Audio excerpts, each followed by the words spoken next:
I was 72 when it happened, which, frankly, is far too late in life to be worrying about whether a woman 27 years old is flirting with you or simply being polite. My knees crack when I stand, I fall asleep to documentaries about World War II, and I consider an exciting Friday night to be reheating leftover lasagna without burning the cheese. But then again, life has a delightful tendency to knock on your door wearing tap shoes, waving a feathered hat and shouting, "Surprise, old man." And that's exactly what happened the day my son brought home his fiancée. Her name was Lily Hart. A sweet name. A poetic name. The kind of name that might belong to a singer who performs barefoot at indie festivals or a heroine in a Victorian romance novel. Instead, it belonged to a woman who walked into my home, took my hand in hers, looked straight into my eyes, and smiled like she already knew the ending to a story I hadn't even begun reading. "Mr. Whitmore," she said, her voice warm. "It's such an honor to finally meet you." Nobody had called meeting me an honor since a non-profit mistook me for a philanthropist of actual significance.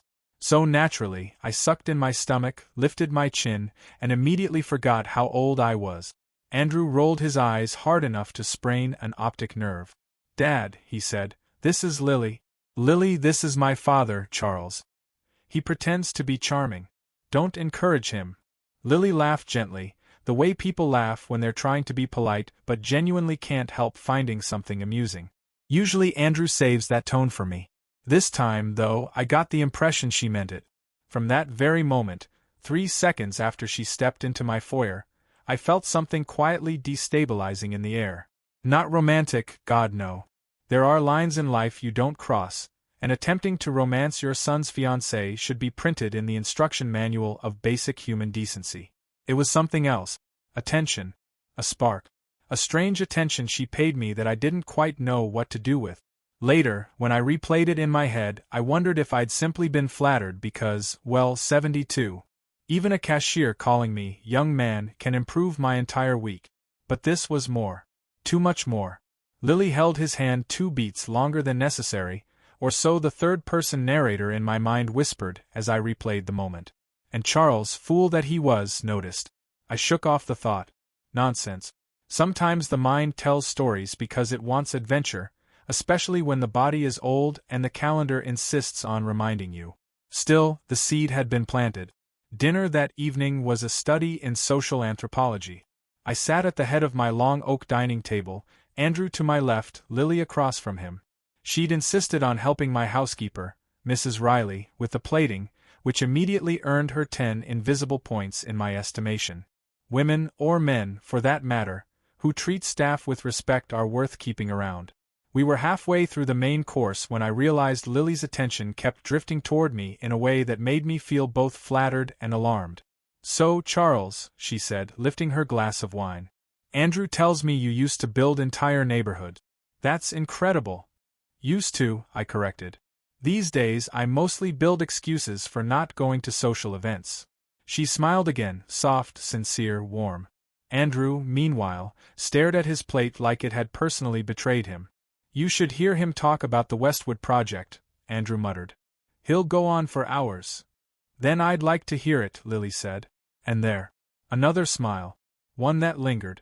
I wasn't sure what emotion to feel, exactly. Pride? That a young woman was genuinely interested in my stories? Suspicion? Because she really didn't need to look at me like that. Or maybe fear. Because I suddenly had the sensation I was being pulled into something far bigger than curiosity about old construction projects. But I told the story anyway.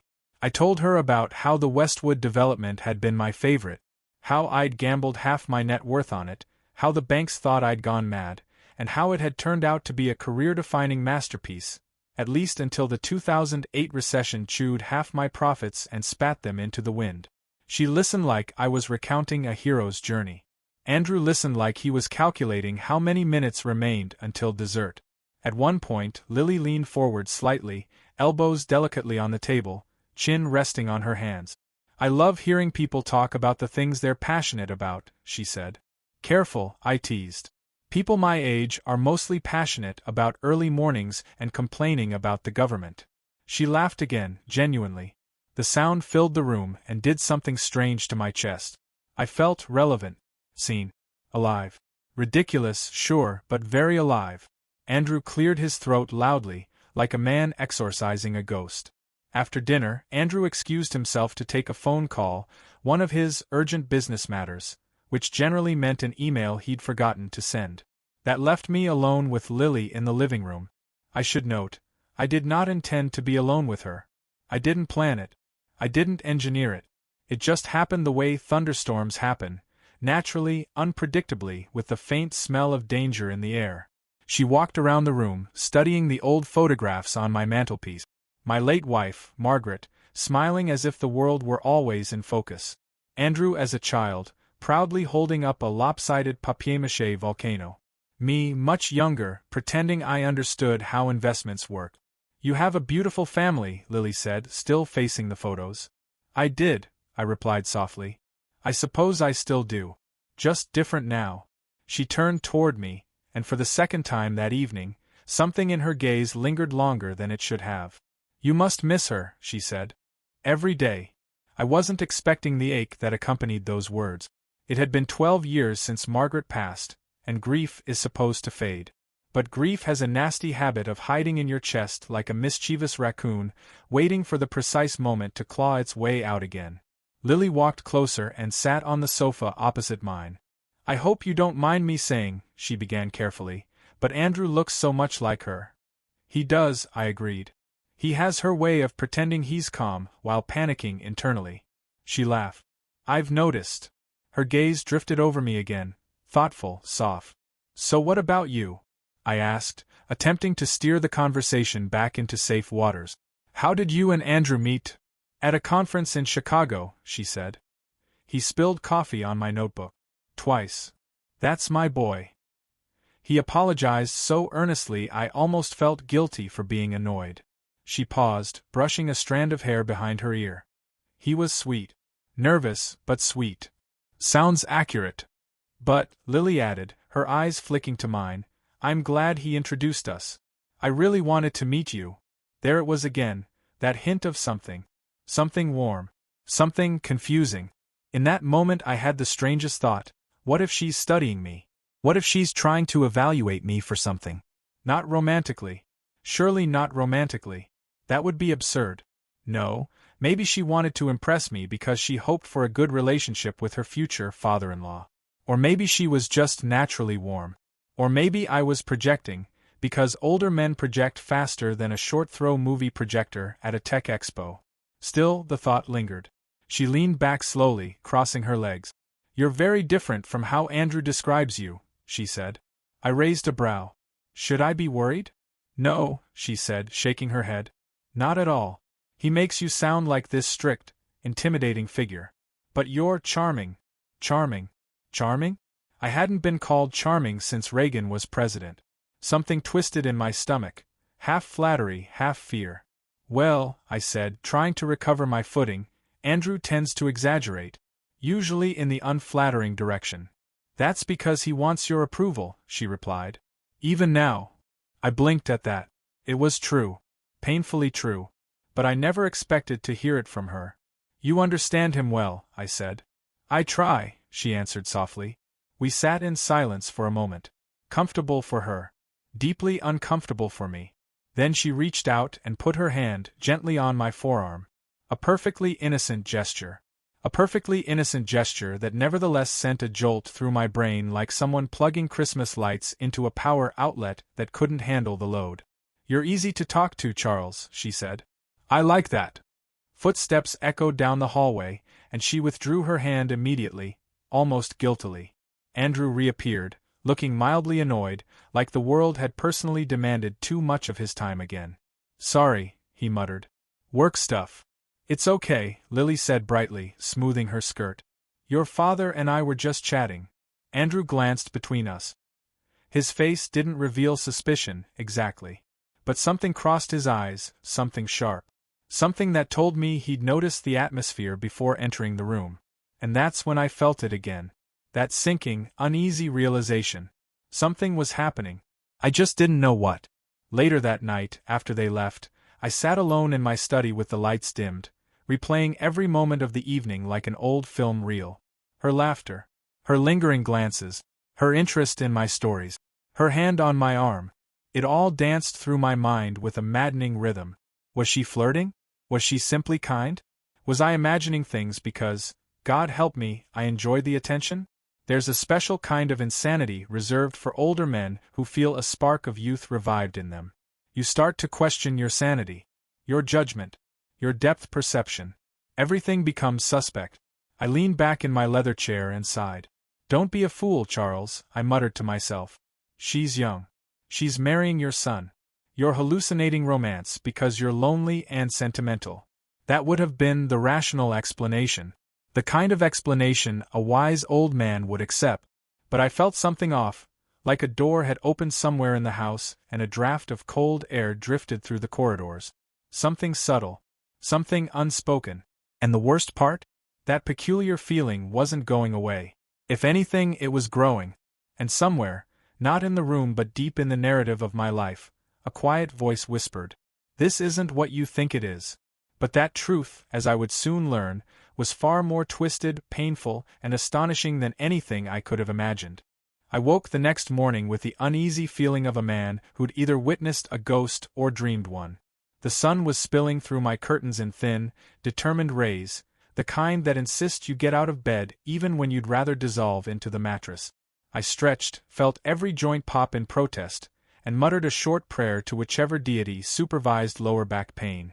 The events of the night before drifted back into my consciousness slowly, like reluctant swimmers climbing out of a cold pool. Lily's smile. Her warmth. The gentle touch on my arm. The strange, flickering tension in the air when Andrew walked back in. And one particularly treacherous thought whispered again. She's too attentive to you. I shooed the thought away like a bothersome fly. People project feelings onto innocent moments all the time. I once thought a waitress was flirting with me because she kept calling me sweetheart. Then I learned she called everyone, from toddlers to stray cats, sweetheart. So maybe Lily's warmth was universal. Maybe she was the kind of person who distributed kindness like free samples. Or maybe I was losing my mind. Both options were equally plausible. The truth was, I hadn't felt so seen, so interesting, so alive in years. When you reach a certain age, people stop looking at you as a man with stories and desires. You turn into a background character, pleasant, harmless, vaguely decorative, like a potted fern in a retirement home. Lily hadn't treated me like a fern. And that, honestly, was what made this whole thing dangerous. My phone rang around noon. I glanced at the caller ID and frowned. Andrew. He rarely called unless something was wrong, or unless he needed me to co-sign something he couldn't afford. I picked up, bracing myself. "Dad," he said, sounding oddly hesitant. "Son," I replied, "if you're about to ask me for money, let me save you time. My wallet's hiding in a bunker." "Funny," he muttered, though he didn't sound amused. "Can we talk for a minute?" "We're talking now." He sighed. "I mean in person." That was interesting. Andrew was allergic to in-person emotional conversations. He treated them the way I treat gluten, cautiously, suspiciously, and in small doses. "Is everything all right?" I asked. A pause. "Yeah," he said. "I just need to clear something up. I'll be over in an hour." He hung up before I could ask anything else. I stared at the phone. Clear something up? What did that even mean? A normal father might have shrugged it off. I, however, spent the next hour pacing my living room like a man on house arrest awaiting sentencing. When Andrew finally arrived, he stood in the doorway with the posture of someone prepared for impact. His shoulders tense, his jaw tight, his entire body language screaming intervention. This did not soothe my nerves. "Let's go to your study," he said quietly. My study? Good Lord. That was the emotional equivalent of "we need to talk" in a romantic relationship. We sat across from each other, the heavy wooden desk between us. I had the sudden, absurd urge to call a lawyer. Not because I was guilty of anything, but because psychological survival sometimes requires legal counsel. Andrew took a breath. "Dad," he began slowly, "I want you to be honest with me." "About what?" "About last night." So we were going there. He looked at me in a way I hadn't seen since he was 14 and thought his girlfriend had a crush on me because she said I had a nice voice. For the record, she did not have a crush on me. She had a crush on my car. "What about last night?" I asked neutrally. You were acting weird. His fingers drummed nervously on the desk. And Lily said you seemed, I don't know, distant. Or distracted. I blinked. Lily said that? He nodded. Yeah. She asked me this morning if I'd done something to upset you. Upset me? I nearly laughed. Clearly she'd sensed the tension. Perhaps she'd thought I disapproved of her. That could explain the way she withdrew her hand the moment Andrew entered. But Andrew wasn't done. Dad, he said, lowering his voice, did she say anything that made you uncomfortable? That question landed like a grenade. So this wasn't about me being distant. This was about her. And suddenly I understood why he was so tense. He wasn't worried that I was attracted to her. He was worried that she was acting strange, and he didn't know how to interpret it. I leaned back, clasping my hands over my stomach.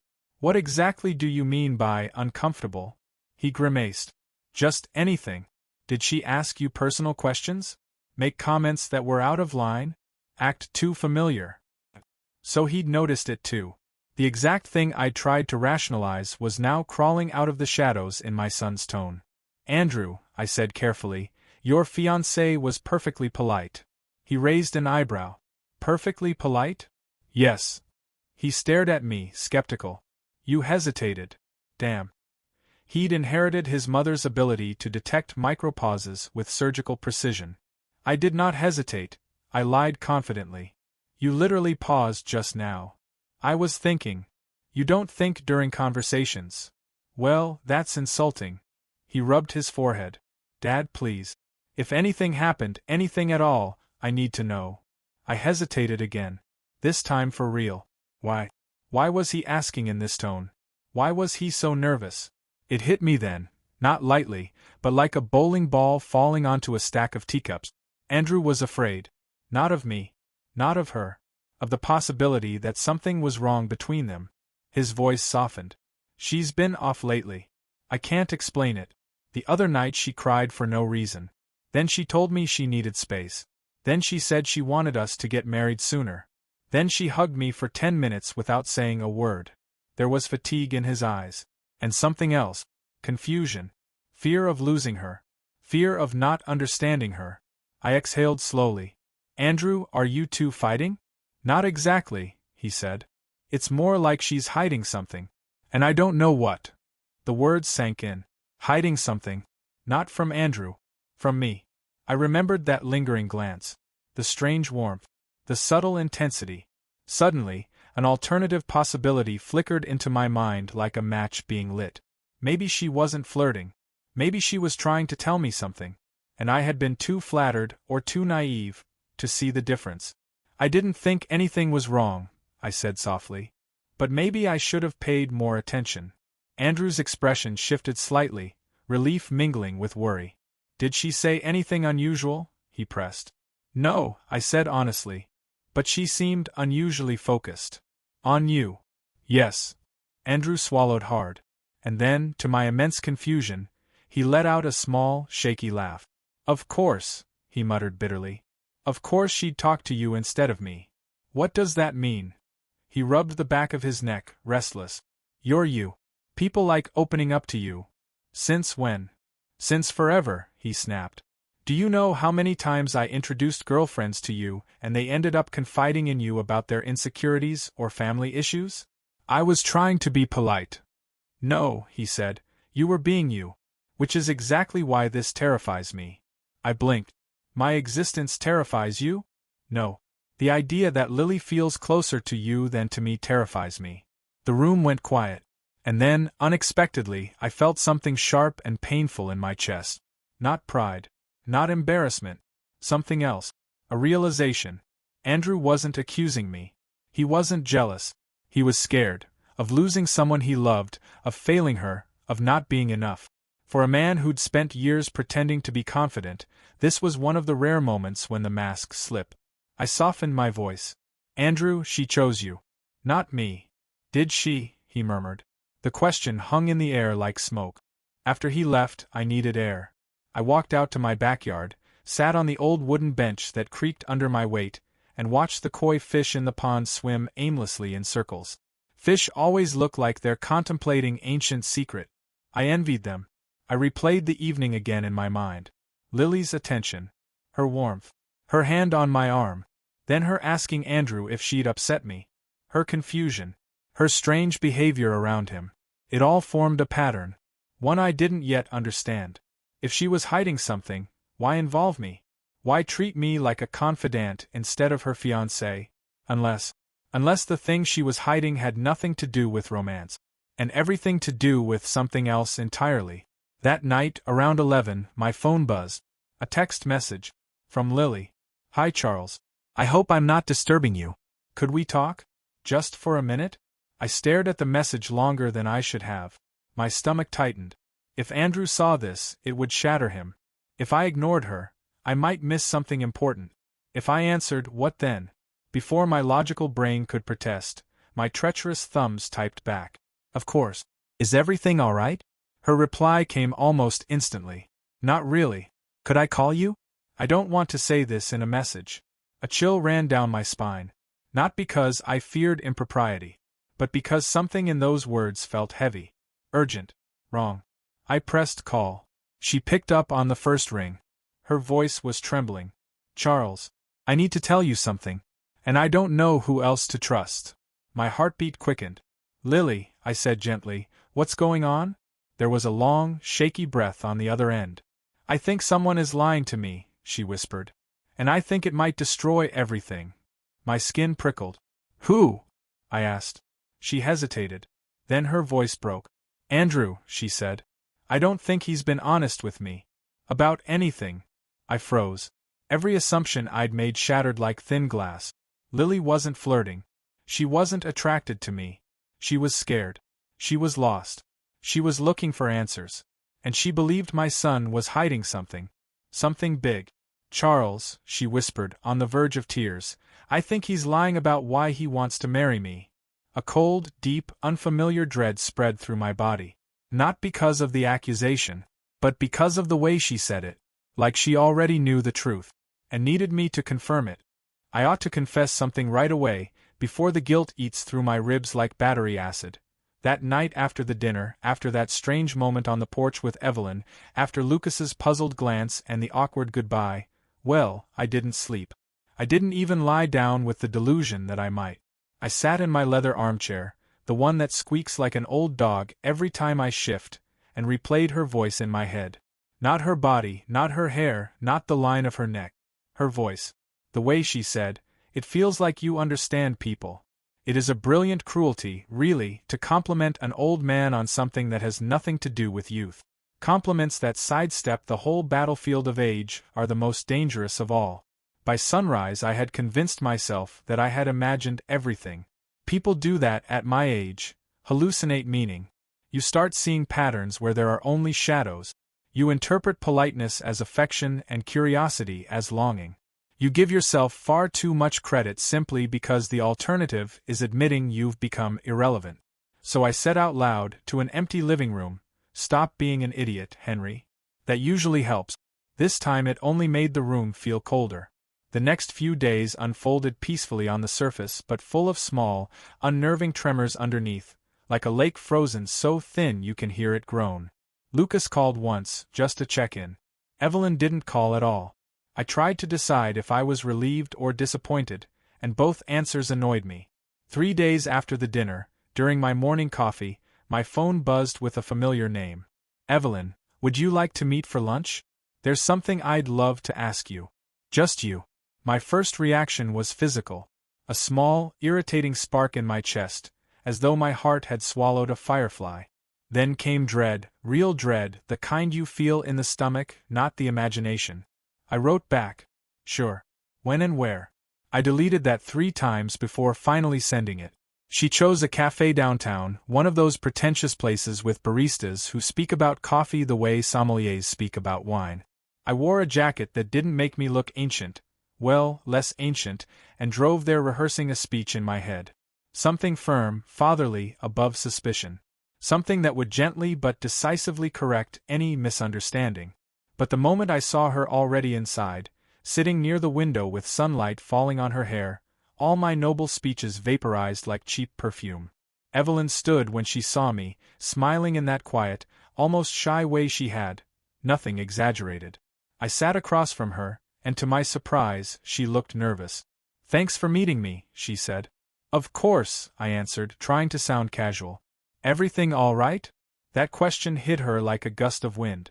Her hands tightened around her cup. She looked away briefly. "I've been thinking a lot since dinner," she said. Not the sentence I wanted to hear. She hesitated again. "And I hope you won't misunderstand what I'm going to say." Which is the worst possible way to prepare someone for a conversation. My pulse doubled like it was trying to escape my throat. She spoke quietly. "You're the only person Lucas really listens to. He respects you in a way he doesn't respect anyone else, not even me sometimes." I blinked. Not what I expected. She went on, her voice softening. "I love him. Really love him. But he's been distant. For weeks. Even before the engagement party. I thought maybe it was work stress, but it's getting stranger. He avoids certain questions. He shuts down if I mention the future. I don't know what's happening." The relief that washed over me was shameful in its intensity. I felt like a man who'd braced for a punch only to be handed a cupcake. She sighed. "I didn't want to involve you. I really didn't. But I think he trusts you enough to tell you things he won't tell me." There it was. No flirtation, no seduction, no hidden desire. Just worry, concern. And me, interpreting shadows as patterns again. I cleared my throat, rearranged my face into something wise and calm. "Evelyn, he loves you. I'm certain of that. If he's acting strangely, there's probably a reason unrelated to your relationship." She watched me closely, as though searching for truth in my wrinkles. "I hope so," she murmured. "Because lately, I feel like someone's keeping a secret from me." That line stuck with me. It wasn't jealousy in her tone, it was fear. A very particular fear I'd heard before from women who felt the ground shift beneath them. I wanted to reassure her fully, but I had no facts. And facts are the only bullets that actually hit their target. When we finished lunch, she touched my hand briefly in thanks. Nothing romantic, nothing dangerous, but even that small gesture made my nerves twitch. I told her I'd talk to Lucas. And then I did something I'm not proud of. As she walked toward her car, I watched her a moment too long. Not because I desired her, exactly. It was more complicated. Something like admiration, something like sadness, something like nostalgia for a time when the world felt open instead of closing in. I drove home planning a father-son talk, but I didn't expect the universe to move faster than I did. Lucas showed up that very evening. He rarely visits unannounced, so when I heard the knock and saw him on the porch, hands jammed in his pockets like a teenager caught sneaking out, I knew something was off. "Got a minute?" he asked. He followed me inside, pacing in that restless way he had since boyhood. He wouldn't sit. Instead, he examined the bookshelf, then the fireplace, then the window, as though he were checking for exit. "Evelyn said you two had lunch," he said eventually. Straight to the point. Good sign or bad? Hard to tell. "She was worried," I said gently. "About you." He squeezed his jaw. "I know. Lucas, talk to me.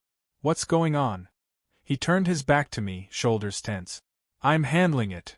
"That's not an answer." He exhaled sharply. "Dad, not everything needs your intervention." I felt the sting in that. The kid had inherited my bluntness, though he wielded it clumsily. "She cares about you," I said. "She thinks something's wrong." "Nothing's wrong." But he said that like a man hiding a bomb under the floorboards. I pushed a bit, carefully. "If you're unsure about the marriage." "That's not it." "Then what?" He didn't speak for a long moment. Instead, he sat on the sofa, elbows on his knees, head bowed like he was praying or unraveling. Finally, without looking at me, he said, "I'm being blackmailed." It's strange how one sentence can change the weight of the air in a room. Everything inside me went still. "By whom?" I asked. He shook his head. "I don't know. Email. No name. No face." "What do they want?" "Money." "How much?" He hesitated. 200,000. I stared at him. "Lucas, what the hell did you do?" He covered his face with his hands. "It's not what you think." "Then tell me what I should think." He dragged a hand through his hair. "A few months before I proposed to Evelyn, I went to Vegas with a couple of friends. We drank too much. I don't remember half of it. But apparently someone got photos. And they're making it look like I cheated on her. I swallowed slowly. Did you? No, he said instantly. At least, I don't think so. I was blackout drunk. I don't remember anything after midnight. But I swear I didn't sleep with anyone. Lucas. I didn't. I wouldn't. His voice cracked on that last word. I studied him carefully. He looked terrified. People lie all the time, but fear like that, raw, unpracticed, usually isn't a performance. Show me the emails, I said. He did. They were ugly things. Grainy photos, none explicit but all suggestive enough to ruin a relationship. A woman leaning close to him in a club. His arm around her waist. His face flushed and stupid from alcohol. A scenario tailor-made for blackmail. Why didn't you tell Evelyn? I asked finally. He laughed bitterly. And say what? Hey babe, I might have cheated on you before proposing, but I'm not sure because I was too drunk to remember? That's not exactly the foundation for a marriage. He wasn't wrong. Why didn't you come to me? I asked quietly. I didn't want you to think I was irresponsible. Again. That one hurt more than I expected. I sat beside him. Lucas, for God's sake, you're allowed to make mistakes. Not these kinds of mistakes. We sat in silence a while, the kind that feels like a third person in the room. I finally said, You're being set up. Someone wants money. They're using fear. He nodded weakly. Did you pay them? No. Not yet. The deadline is in 2 days. Good. You're not paying. He looked at me in disbelief. Dad, if this gets out. I don't care. You don't negotiate with people who profit from shame. But Evelyn. We'll deal with that when we must. But we do not let strangers puppeteer your life. I paused. And if the worst comes to pass, that she breaks it off, then we face that with honesty, not cowardice. He looked at me the way he did when he was 12 and I taught him how to ride a bike downhill. Equal parts fear and trust. Okay, he whispered. We talked long into the night, forming a plan. In truth, it wasn't much of a plan, just a strategy of not panicking and not paying. But sometimes courage is just the refusal to surrender. After he left, I stayed sitting in the dim light, listening to the house settle. And something strange curled in my chest. Relief that Evelyn's affection wasn't misdirected at me. Fear for Lucas. And something else. Something I didn't want to name yet. That night I dreamed of my wife. She was younger than she'd been at the end, wearing the summer dress she loved. She stood in the kitchen, slicing peaches. She didn't speak, but she looked at me with that patient amusement she reserved for moments when I made my life unnecessarily dramatic. When I woke, I whispered into the dark, Fine. I'll stay out of trouble. I lied, of course. The trouble was already on its way. 2 days later, I learned the blackmailer wasn't some stranger in the shadows. The betrayal was going to come from much closer to home. And the moment it revealed itself, I understood Evelyn's fear. Someone was keeping a secret from her. Just not the someone she thought. The plot was twisting into something far more dangerous, and far more personal, than any of us expected. I don't know what people expect from men my age when they talk about gut feelings. Most assume our instincts have expired, like yogurt left too long at the back of the fridge.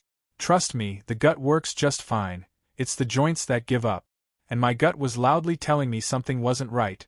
Not with Emily, not with Daniel, and definitely not with the strange shifts in the air inside that house I'd built stone by stone, brick by brick, and mistake by mistake. The only problem was that everyone around me seemed determined to act normal. That, more than anything, was suspicious. Daniel, for example, had suddenly become the world's most attentive fiancé. Where he used to leave cups everywhere like a caffeinated breadcrumb trail, he now wiped surfaces, closed cabinets, even made the bed. I walked into the kitchen that week and found him, sweeping.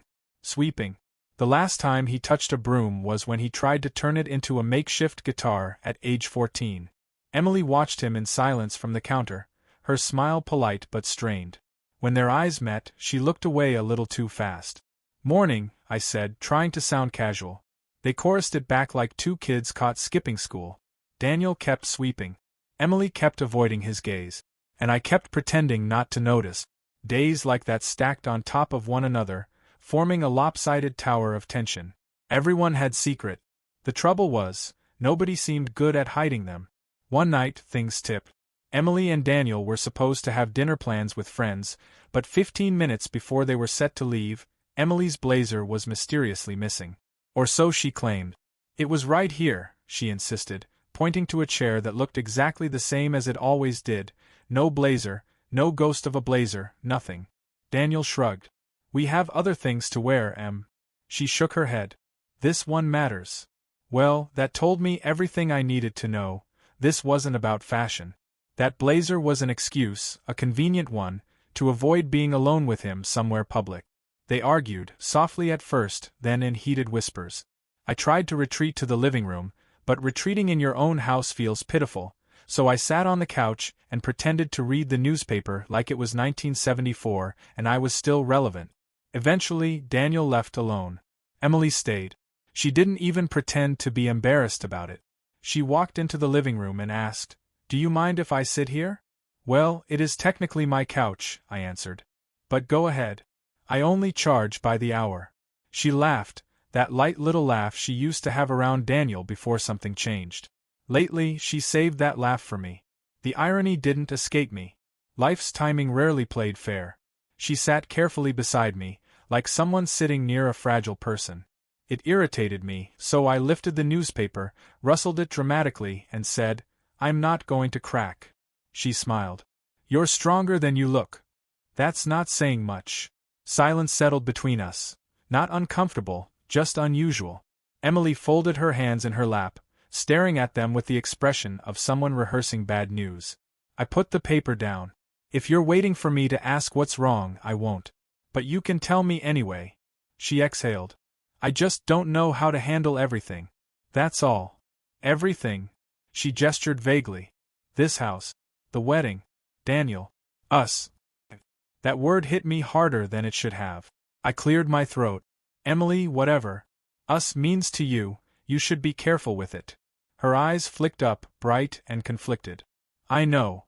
Daniel is my son," I reminded her gently, because someone had to say it while we both still had plausible deniability. "This is all dangerous territory." "I never meant for things to be complicated," she murmured. Complicated. A word people use when they mean something else but don't dare name it. I felt a strange ache in my chest. Part guilt, part curiosity, part the beginning of something I had no business feeling at my age. We both sat with that word for a while. After a moment, she straightened her shoulders and said, "I should go lie down. It's been a long day." I nodded. "Get some rest." She stood, hesitated, and then, very gently, touched my shoulder. Too gently. Too deliberately. Then she walked upstairs, leaving me alone with my thoughts, which were behaving like poorly trained dogs, running all over the place and ignoring commands. I didn't sleep much that night. Morning came with unwanted clarity. My pillow was somewhere on the floor, my back was threatening a mutiny, and my brain replayed Emily's touch like a broken record. I stood up, stretched something that didn't want to be stretched, and made my way to the kitchen. Daniel was already there. He looked awful, tired, tense, wound so tight he could have snapped in half. He was standing by the coffee machine, gripping the counter like he needed it to stay upright. "Rough night?" I asked. He laughed, but it wasn't funny. "Something like that. No father enjoys seeing his grown child look lost. Even when that father is an idiot most of his life and knows it." "Want to talk about it?" I offered. Daniel hesitated, then shook his head. "It's nothing." Lie. A loud, brightly lit, neon-colored lie. But I didn't push. Not because I didn't care, but because pushing Daniel had never worked. He would spill when he was ready, or when the truth cornered him. Later that afternoon, someone knocked on my office door. I expected Daniel. I got Emily. She closed the door behind her, took a breath, and said, "I need to tell you something." My pulse jumped. Human bodies are traitors like that. She stepped closer. "I've been confused. About everything. About you. About Daniel. About what I want." This was very bad. Very, very bad. "Emily," I said softly, "you're heading somewhere you can't come back from." "I know." She swallowed, her voice cracking. "But I can't pretend I don't feel what I feel." Before I could answer, footsteps sounded in the hallway. Daniel. Of course it was Daniel. Emily froze. I froze. My entire soul froze. He opened the door without knocking, classic Daniel, and stopped dead when he saw us. We weren't doing anything incriminating, but sometimes the absence of guilt looks exactly like guilt. His face darkened. "What's going on?" Emily jumped in. "Nothing. I was just talking to my father," Daniel finished sharply. "I can see that." His eyes weren't angry. They were hurt. Deeply, bone-level hurt. The kind that makes people start looking for reasons, real or imagined, to blame someone. "I needed advice," Emily said. "That's all." "From him?" Daniel asked, incredulous. "Not from me." That question hung in the air like a blade. I felt it cut all three of us. Emily stepped toward him. "Daniel, please." "No," he said, stepping back. "Not right now."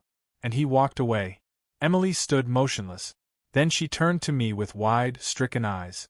I didn't mean for that to happen." I nodded. "I know." Her voice cracked. "What do I do?" I wished I had an answer. I also wished I were a better man. Or at least a simpler one. "Give him time," I said finally. "That's all we can do." She wiped her eyes, whispered a thank you, and slipped out of the room.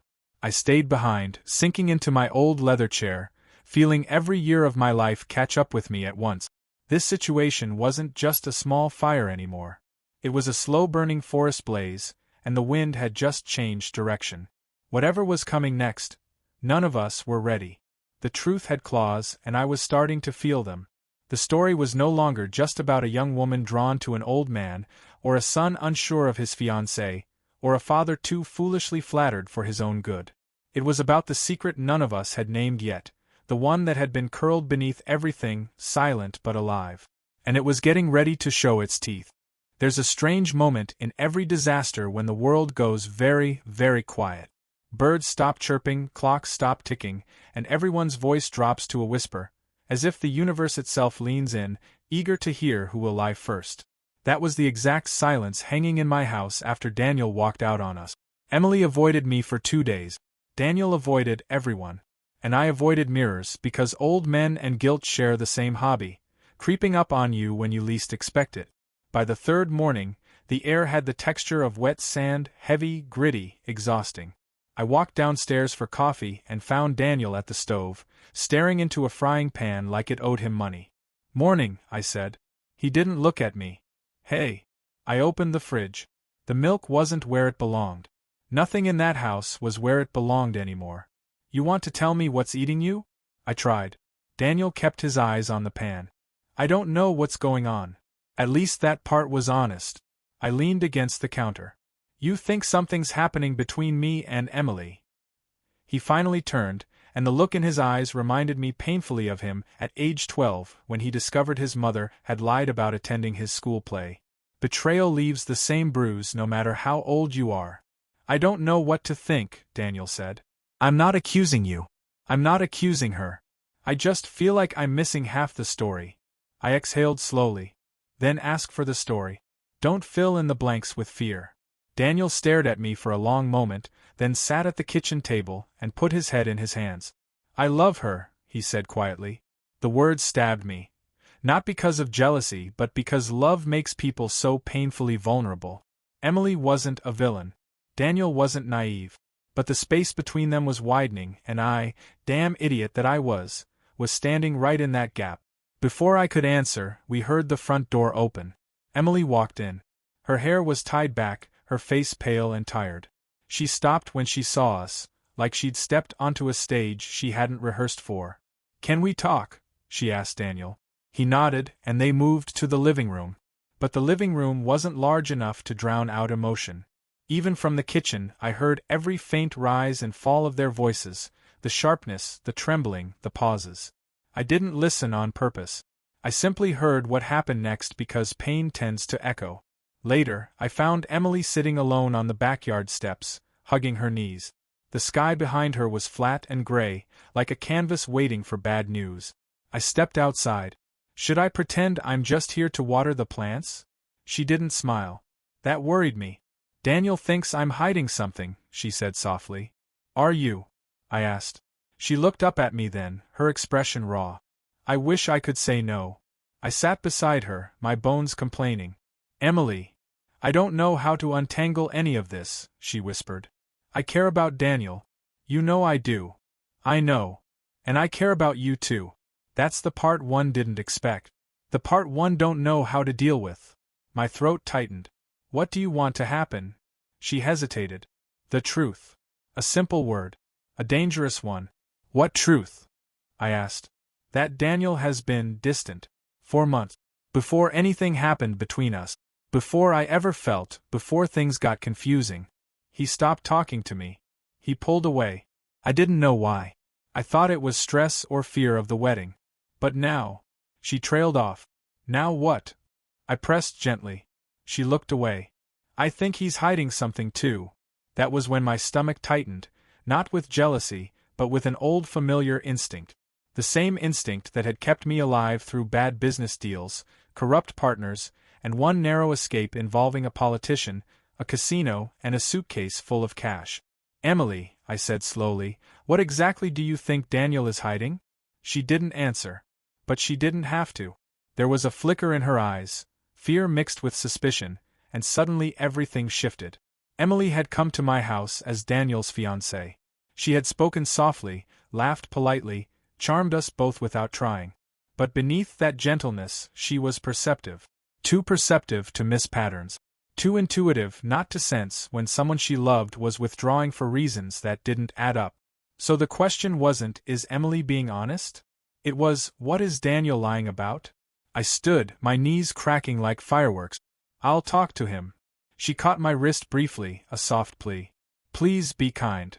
Always, I promised. Even when kindness felt like a lie. I found Daniel in the guest room, the one he retreated to whenever he wanted to pretend he wasn't retreating. He was sitting on the edge of the bed, staring at the floor. Mind if I come in? I asked. He shrugged. Doors open. I walked in and closed it behind me. Not aggressively, just enough to seal us into the truth. Your fiancé thinks you're hiding something, I said. Daniel's jaw tightened. And I think, I continued, she's not wrong. A long silence. Finally, he said, Dad? I didn't want to drag you into this. You dragged me the moment you looked at me like I stole your future wife. He flinched. I'm not angry with you. Then what's going on? He breathed out, slow and shaky. Emily deserves someone who isn't a mess. You're not a mess. I am, he said bitterly. Work has been a disaster for months. I'm barely holding on to my position. I've been taking on side projects, consulting gigs, anything. It's all gotten out of control. I didn't tell Emily because I didn't want her to think I couldn't support her. You're ashamed, I said. He nodded. And that shame, I added, made you pull away. He nodded again. Then he said the line that finally explained everything. I don't think I'm enough for her. There it was. Not betrayal. Not infidelity. Not some secret affair. Fear. Pure, familiar, crushing fear. I felt something loosen inside me. Guilt unraveling, tension dissolving, self-punishment letting go. I'd been so busy worrying about my own foolish emotional entanglement that I hadn't seen the storm inside my own sun. Daniel, I said gently, Emily doesn't want your job. She wants you. His voice cracked. I don't know that anymore. You do, I insisted. You know exactly who she loves. He looked up at me sharply, searching for something in my face. Truth, sincerity, permission. Dad, he whispered. Do you have feelings for her? A brutal, unflinching question. I didn't lie. I also didn't confess. I have feelings, I said quietly, for being wanted. For being seen. For not feeling old. He closed his eyes. That's not her fault, I added. And it's not your fault. And it's not mine. But whatever we feel, whatever crossed wires we got tangled in, it doesn't change the fact that she chose you. Daniel's voice was barely audible. I'm not sure. You should be, I said. Because what she feels toward me is admiration, affection, confusion. But what she feels for you, that's the part that scares her. And people don't get scared over something that doesn't matter. He sank deeper into the bed, elbows on knees. I don't know how to fix this, he murmured. Start by talking, I said. The two of you. No running. No assuming. No disappearing into work, or onto back steps, or into my office. He nodded weakly. And Daniel, I added, you tell her the truth. All of it. Every piece you've been hiding. His shoulders slumped. She'll think less of me. No, I said. She'll finally understand you. Silence wrapped around us again, but this time it wasn't sharp. It was the kind of silence that follows a storm, heavy but clearing. Daniel stood. He wiped his face with the back of his hand and said, "Okay. I'll talk to her." "Good." He paused at the door. "Dad." "Yes. I'm glad you're on my side. I've always been on your side." He nodded and left. Later that evening, I sat alone on the patio, nursing a cup of oversteeped tea and a mind full of contradictions. My son was breaking. His fiancée was hurting. And I, damned old fool that I was, had let the attention of a beautiful young woman cloud my judgment. Then I heard footsteps behind me. Emily. She sat across from me, tucked her hair behind her ear, and said, "Daniel, talk to me." "And?" I asked. She exhaled. "He told me everything." A pause. Then her next words made the ground tilt beneath me. "There's something else you need to know," she said. "Something Daniel didn't say. Something I didn't say." My pulse stuttered. She looked at me steadily, with a clarity I'd never seen in her before. "Daniel isn't the only one who's been hiding something," she said quietly. "And what I'm about to tell you is going to change everything." The wind rustled through the trees. My heart did the same. The truth was finally coming, and it wasn't the truth any of us expected. The morning after the wedding, I woke up with a weight on my chest that wasn't emotional metaphor. It was Shelley's dog, a 12-pound gremlin named Miso. She claimed he was a rescue, but I'd long suspected she rescued him from a circus act gone rogue. He sat on me like a judgmental gargoyle, breathing fishily in my face. Maybe he knew something important had shifted. Dogs sense tremors before earthquakes. People sense them only after the buildings start to fall. I pushed Miso off, and the creature thumped indignantly onto the rug. My joints protested as I sat up. I'd danced too hard the night before. Or maybe I'd lived too hard for too long. Hard to tell the difference. Downstairs, the house had that hush a place gets after a storm passes. Decorations still hung in lopsided triumph. Champagne glasses congregated in clusters like confused soldiers. The smell of roses lingered in the air. Olivia had insisted on roses for everything. She said they were classic. I told her so was cholesterol, but we still avoided it. I found her in the kitchen wearing one of my shirts, sleeves rolled past her elbows, hair undone. Humming something soft, possibly a hymn, possibly a commercial jingle. With Olivia, the difference was negligible. "Morning, old man," she said without looking at me. "Morning, professional heartbreaker." She smirked. "That's your job description, not mine."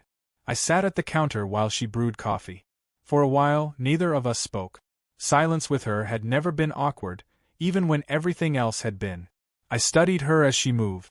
Small woman, but she carried herself like she'd survived several wars no one had written down. And maybe she had. There's a kind of courage people develop when they've been underestimated too long. "You thought I loved you," she said suddenly, placing the mug in front of me. I didn't deny it. At this age, lying is pure wasted energy. "I didn't blame you," she went on. "I wasn't trying to confuse you. I just needed someone to see me." She sat across from me. Her eyes were steady. She wasn't offering pity, and she wasn't asking for any. She was just telling the truth. It landed heavily like a book closing. "You loved my son," I said. "Even when he didn't deserve it." "I did. And I still do." She reached for my hand. The contact was warm, human, uncomplicated in a way that made the previous months sting with new clarity. "You were the safe place," she said. "The one person who wouldn't ask me for anything, wouldn't expect anything. I didn't love you romantically. I loved what you gave me, space. Calm. A light left on. It was the gentlest confession of unlove I'd ever received. And it freed me in ways I hadn't expected.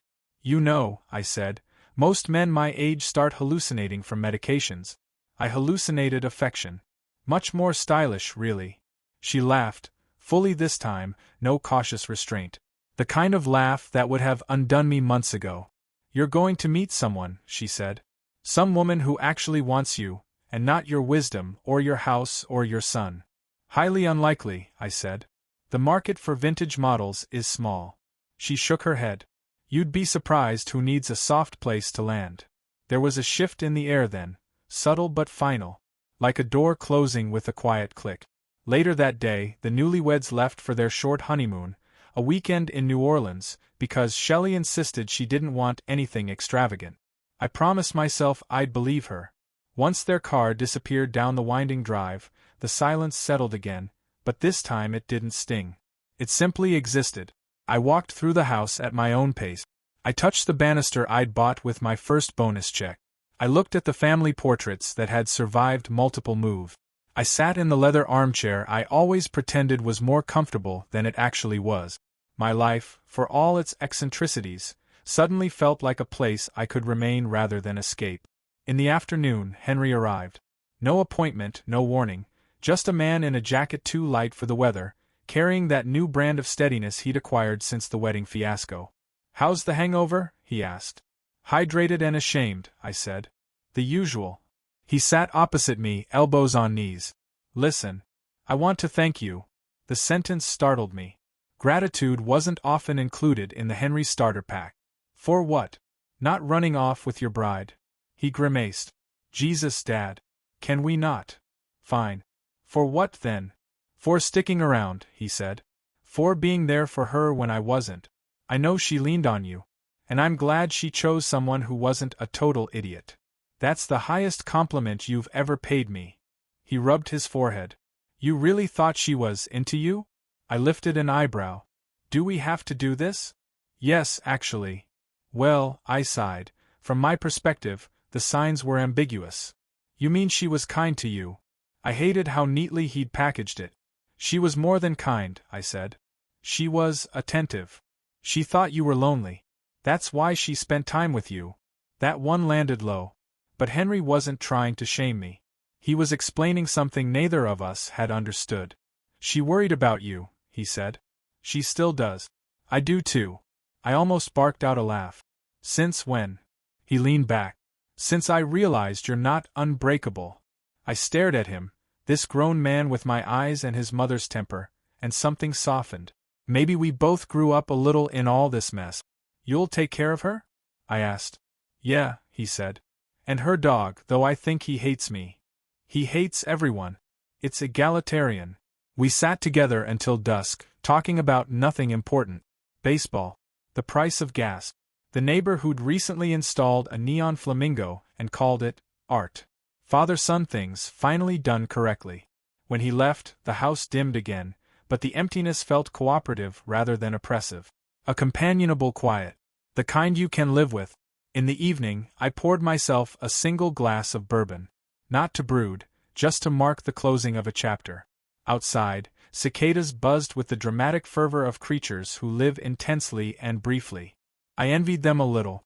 I thought back to the moment Olivia first stepped into my home, looking like a person braced for disaster. And how she'd left it yesterday, glowing, steady on her feet. My son loved her. She loved him. The universe, messy as it was, had aligned at last. As for me, I wasn't heartbroken. Not exactly. I was cracked open in a gentler way. A reminder that even late in life, emotions can ambush you, rearrange you, remind you you're still made of soft materials under the armor. I finished my bourbon, set the glass down, and felt something warm settle in my chest. Hope, probably. Annoyingly persistent thing. Later, as I got ready for bed, I caught my reflection in the mirror. A man who'd lived long enough to be foolish again, and grateful for it. "I'm still here," I told the empty room. "And I'm not done yet." The house didn't answer, but it didn't need to. The next chapter wasn't waiting for permission. It was already on its way.